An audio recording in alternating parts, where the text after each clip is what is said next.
Hello everyone and welcome to this session. So IPMAT Rohtak examination application form is out. In fact, it has gone live today and we felt we should do a live session on how to go about filling the application form today itself. So that's what we are going to do in this session. I'm going to take you through the entire process of filling the application form without any mistakes. So the application form will basically comprise of two steps. In the first step, essentially what you need to do is you need to register on their portal, and it will be basic registration essentially. So the first step, you will register yourself on the website by sharing very brief information about yourself. And once you do that, the idea is to generate a username and a password. So a username and a password will get generated through this process. Username and password will be sent to your email address and to your mobile number respectively. And then once you get those, you can again use them and you can proceed to step two. Once you go to step two, once you have logged in using those credentials, you are going to get access to the application form. And then you need to go ahead and you need to fill up their application form. This application form will comprise of four sections. What those four sections are, how to go about filling up each of those four sections, I'm going to speak about it later on. Now, ensure that you attend the whole session, because what I'm going to do is I'm going to take you through each of the steps very carefully, because any kind of mistake that you may end up committing here can prove pretty costly and can create a lot of problems for you. So make sure you don't commit any errors. Now, as far as the process is concerned, before you start doing the entire process, you need to be aware about your browser. So there is a requirement of using an updated internet browser before you fill up the application form. So what you need to essentially keep in mind is, if you're using Internet Explorer, then the requirement is version 82 or above. In case you are using Mozilla Firefox to fill up the form, make sure your Firefox is version 87 or above. And in case of Google Chrome, it will be again 87 or above. Microsoft Edge has to be version 82 or above. If you use outdated browser, then you may face some technical issues. So I strongly recommend that you check the version of your browser. If it is outdated, not a problem. You can go to their portal and you can very easily update your browser. Now, as far as the process of filling up the application form is concerned, you can use a mouse to change from one field to the other, or you can use the tab button on your laptop to do that. I strongly recommend do not fill up this form on your mobile phone. Please use a desktop or a laptop to do this. Now, in their application form, certain fields will have a star mark or an asterisk mark. So if you see this kind of a mark, it implies that field is mandatory and you cannot skip that field. All right. Now, when you do the basic registration, you are going to share your date of birth, your name. So your name, your date of birth, your email address, and of course, your mobile number.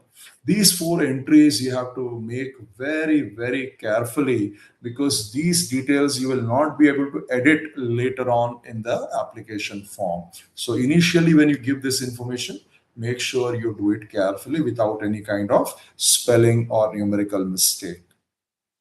Now, while filling up the form, I'm going to cover every single field, how to go about filling every single field. But despite that, in case you face any technical issue and you need any kind of assistance from IIM Rohtak side, then they have provided you with a help desk. So this is the contact number that you can call in case you need any assistance, or you can also write an email to helpdesk ipmrohtak@gmail.com. That is the official help desk to handle any kind of issues that you may face while doing the registration process. So once this pop-up comes and you read these instructions, then you can hit this close button and then you can proceed.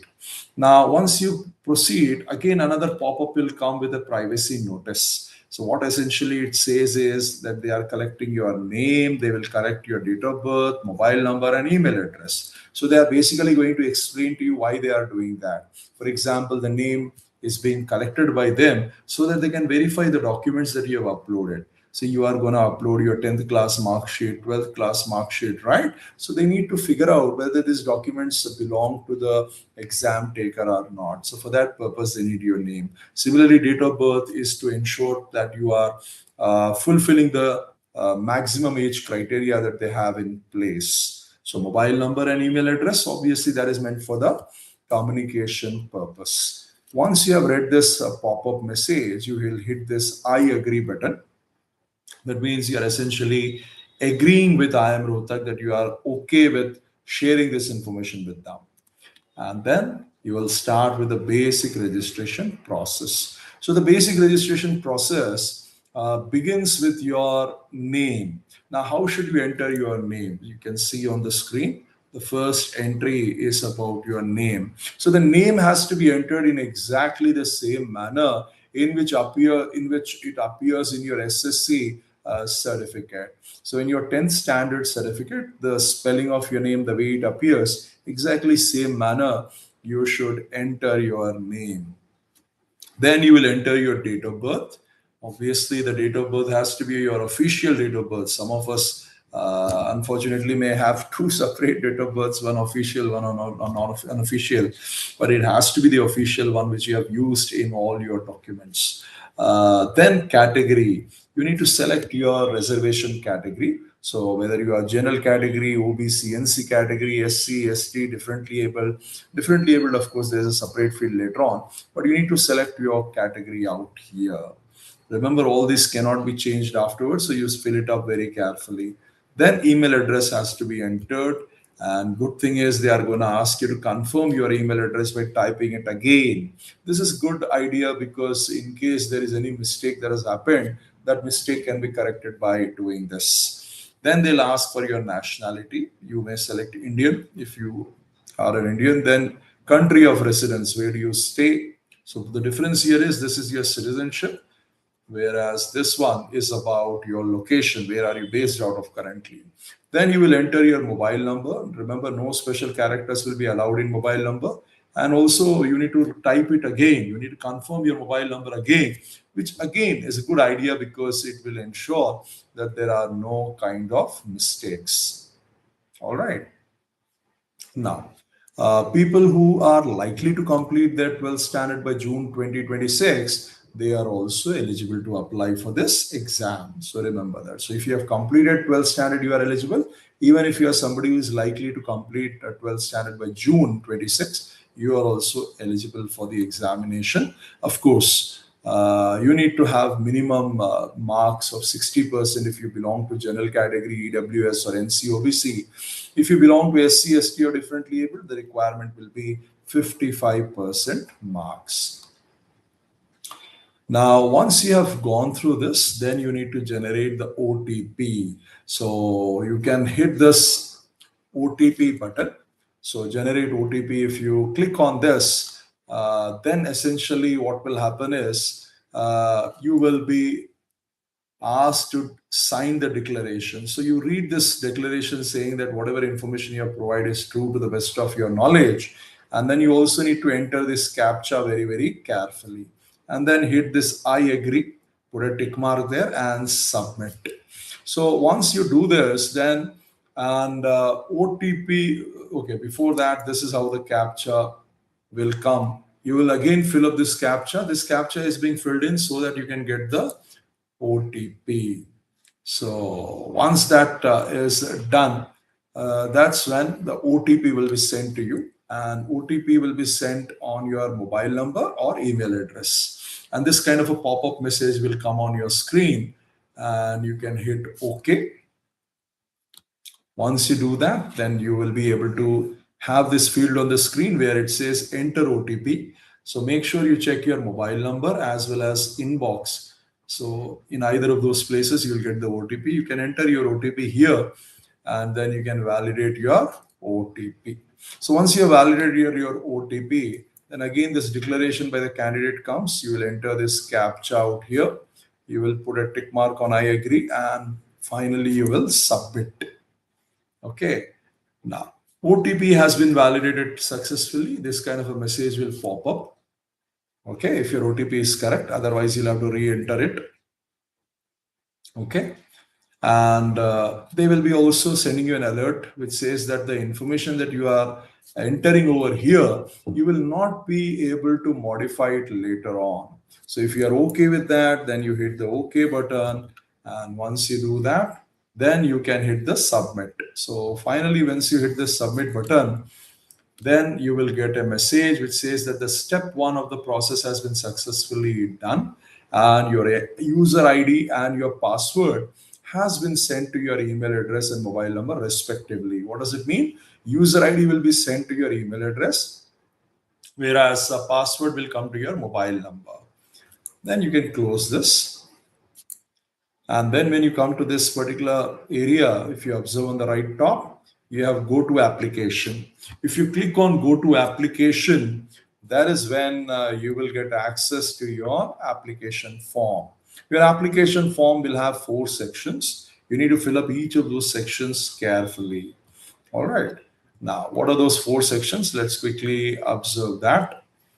Now, the first and foremost section, as you can see on the screen, will capture your personal details. The second section will ask for your academic details. Third section, you have to fill in your city preferences. What do you mean by city preferences? Where do you want to write your exam? That information you'll fill up there.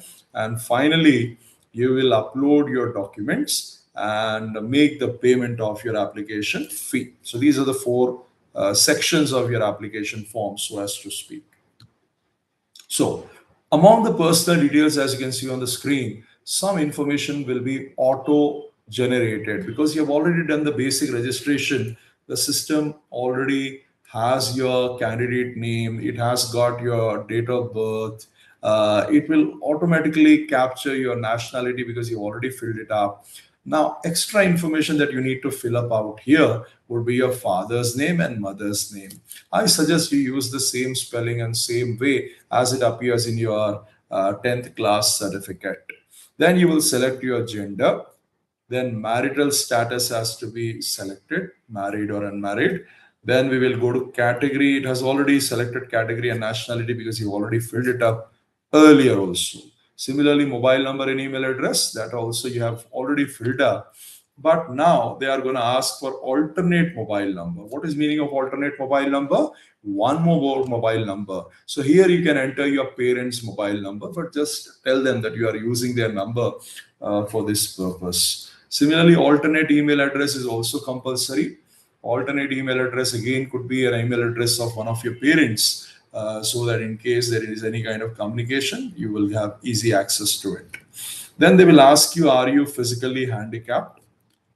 So if you are differently abled, if you come under differently abled category, you will say yes. If you say yes, they will ask for information as to what kind of category you have, what issue you have got. If you say no, then you will go to the next one. Here, you need to enter your address. So when it comes to address, they will start by asking your present address. That means address that of the house or the place where you are currently living. So here you will address your enter your home number, house number. Then you will enter the street number, any kind of landmark, then the country, state, and district, as well as city has to be entered. In some cases, district and city may be the same also in some cases. So enter it carefully. Then enter PIN code very, very carefully. Now, the next question that they will ask you is your permanent address same as correspondence address? If you say yes, then automatically all the information that you have entered in present address will be captured in permanent address also. In case you say no, then you have to enter permanent address also separately. Okay. Now, once we have done this, the last question they are going to ask you is, would you also like to apply for integrated program in law? So IPL is a 5-year integrated program designed for those who want to make a career in the field of law. So if you say yes, more information will be asked to you. If you say no, then you can click this save and next button and move on. This is personal details section. Now that you have filled up, the data has been saved successfully message will come, and then the second section of the form will begin. So in the second section, we are going to enter academic details. So here they are going to start off with your 10th class details. Here you need to start with aggregate percentage of marks. Now when you calculate it, you have to be very careful because IPM Rohtak does something very interesting. They want you to enter percentage of marks in 10th and 12th class on the basis of aggregate marks of best 5 subjects that appear in mark sheet or grade sheet. Please remember, I am repeating it again because this is the most common mistake. Unlike some of the other exams here, they are asking you to pick up 5 best subjects that are there in your mark sheet and calculate your percentage on the basis of that, irrespective of your board's regulation. So this is something that you definitely need to remember. And in case your board has given any kind of letter or grade points, then you need to convert it to percentage based on the procedure certified by your board as such. So you have to go by your board's regulation about how to convert it into percentage. Now, please do calculate the marks obtained by using the best 5 subjects. Once you do that, they're also going to ask you to mention your marks that you have obtained or grade that you have obtained in each of those 5 best subjects. And on the basis of that only, you are going to calculate aggregate marks in percentage, as well as your board name, your school name, and year in which you have completed your 10th standard. As you can see here, you need to select the top 5 subjects that you have got in your mark sheet, and you need to mention name of those subjects and total obtained marks in 10th standard and total maximum marks that you had in 10th standard, and the percentage automatically will get calculated. So I am going to repeat it once more. You have to compulsory take best 5 subjects that are there in your mark sheet. This is irrespective of your board's regulations. Now, the way you have calculated it here, the same manner you should proceed with your 12th standard also. So the first question they are going to ask you is, have you completed your 12th standard or diploma equivalent course? If you say yes, then you will be asked details. Even if you say no, they are going to ask whatever information you have right now with you. All right, then you need to select the course type and you need to select the stream. So was it maths, physics, chemistry? Was it commerce? You need to select the stream. And then you will hit the save next button. And then they are going to ask you to fill up the information about your 12th standard. Now, again, I'm going to repeat the same thing that I said earlier because this is an important point.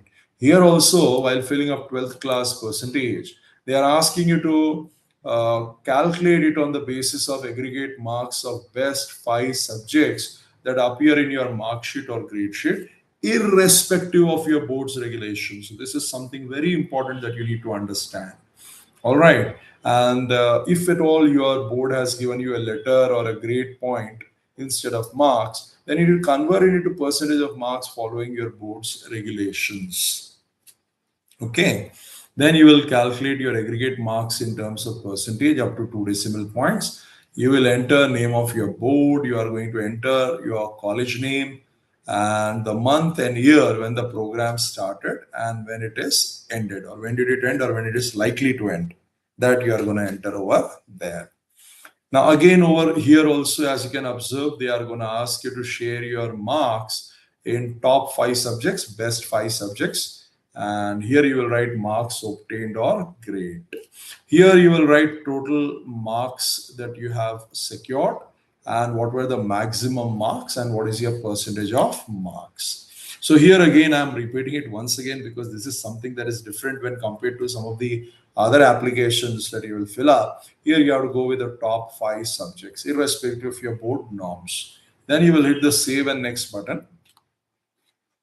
Okay. then the data is saved message will come up. This is how you have done the academic details section.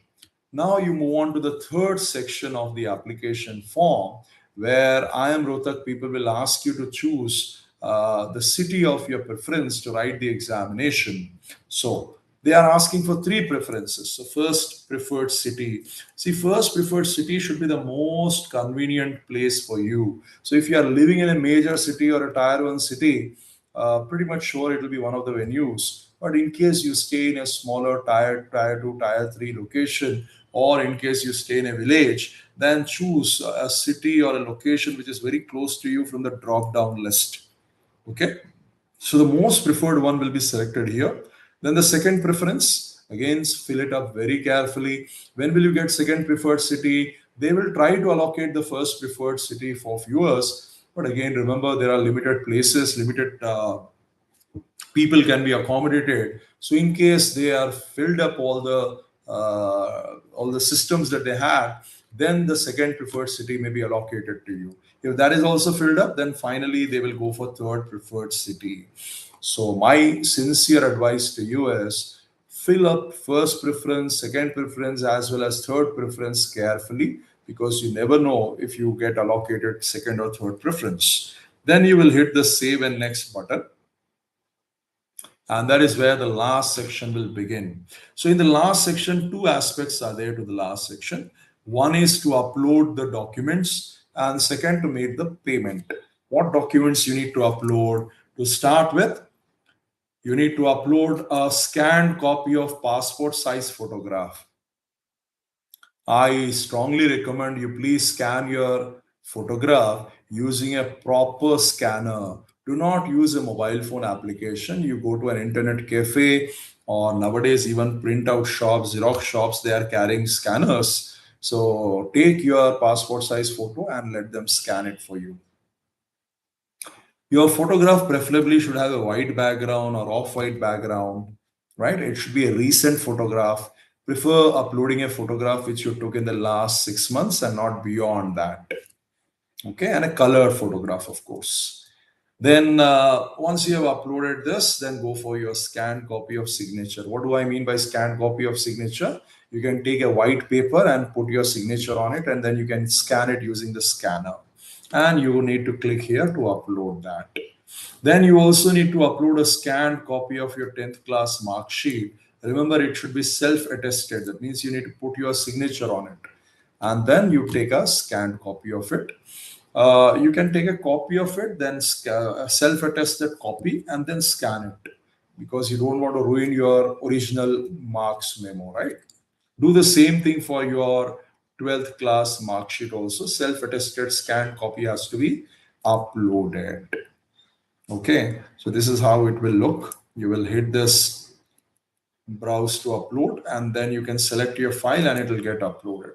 Same thing with the signature also, 10th class mark sheet and 12th class mark sheet. Once you have done that, it will show tick, tick, tick, tick marks like this. And this view button, if you hit, you will be able to see how it looks. That means now we have done with the uploading part. If uploading part is done, then the only thing remaining is making the payment. That's the last step. So for making the payment, you need to pay 4,937 rupees. And you also need to put a tick mark on this declaration and I agree. And you need to enter this CAPTCHA carefully. Once you do that, then you will be taken to the payment page. And here, as you can see, a lot of options will be there. You can use a debit card, you can use net banking, RTGS or NEFT, credit card. The most convenient, of course, UPI is also available here. So completely depending on your comfort, your convenience, you choose one of the payment options and you please go ahead and make your payment. All right. Once you do that, then you will get a confirmation email from them that you have finished the entire registration process. And that's where the whole process ends. So it's a very simple form to fill up, no complications at all. Just take care of the things that I mentioned that you need to be careful about, and you'll be able to do it without committing any mistakes. Now, if you have got any questions, if there is something else that you wanted to ask me, please let me know. So it is 12th standard. So the year of commencement is essentially talking about the 12th standard. 12th standard, when did it start, is the question. Okay, this is the answer for one of the questions that have appeared in my chat. Anything else that you wanted to ask? All right. So since you don't have any more queries, then I guess we have come to the end of this session. I would like to thank you for attending this session, and please do fill it up. In case you face any other issue while doing it, then do not worry. You can always get in touch with IIM Rohtak helpline, and they will be able to guide you as such. Thank you everyone for attending this session.